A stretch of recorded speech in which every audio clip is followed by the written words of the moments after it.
Hi, and thank you for tuning in to the Daily Dose for Spiritual Growth. It is Thursday. We are one day away from the new year. Yeah. Today is the final day of 2020, and tomorrow 2021 begins.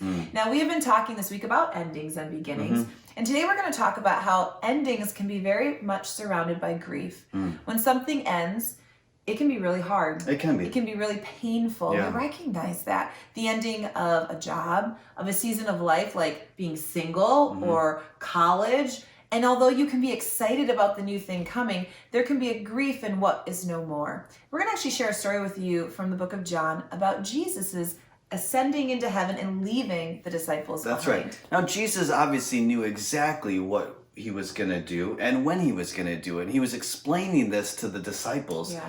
And so him explaining it obviously meant that he was no longer going to be with them. And because of that, they were grieving. Yeah. This is John chapter 16, starting in verse 5. But now I am going to him who sent me, God. None of you ask me, where are you going? Rather, you are filled with grief because I have said these things. But very truly I tell you, it is for your good that I am going away. Unless I go away, the advocate will not come to you. But if I go, I will send him to you. Wow. Now this had to blown their minds. Yeah. Because here they are talking to Jesus, walking with Jesus, seeing his miracles. They must have thought, how is something better than you, Jesus? Yeah, what could be better than this? We don't want to see you go. No, but Jesus saying, it is good for me to go. Although me physically being here will end, I have something better for you. And what was the Holy Spirit's purpose in the world?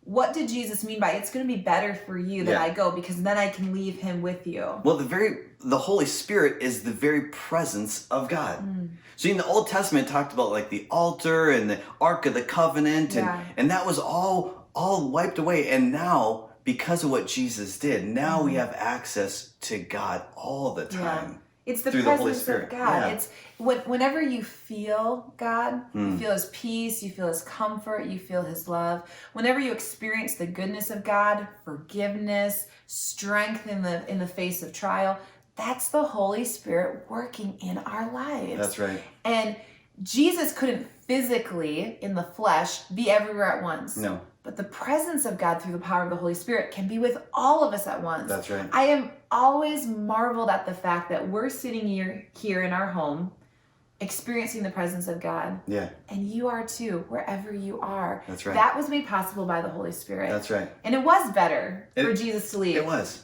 But we recognize that the ending of something can be painful. It can be. But also, it can be an open door for something that God has in store for you. Yeah.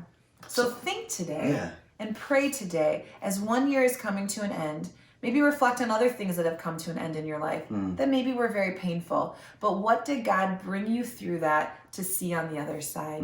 We hope you have a beautiful ending to your 2020 tonight. Maybe banging some pots and pans, fireworks, having a celebration, maybe. whatever you do. And we'll see you again tomorrow, next year, That's right. in 2021, for another Daily Dose for Spiritual Growth.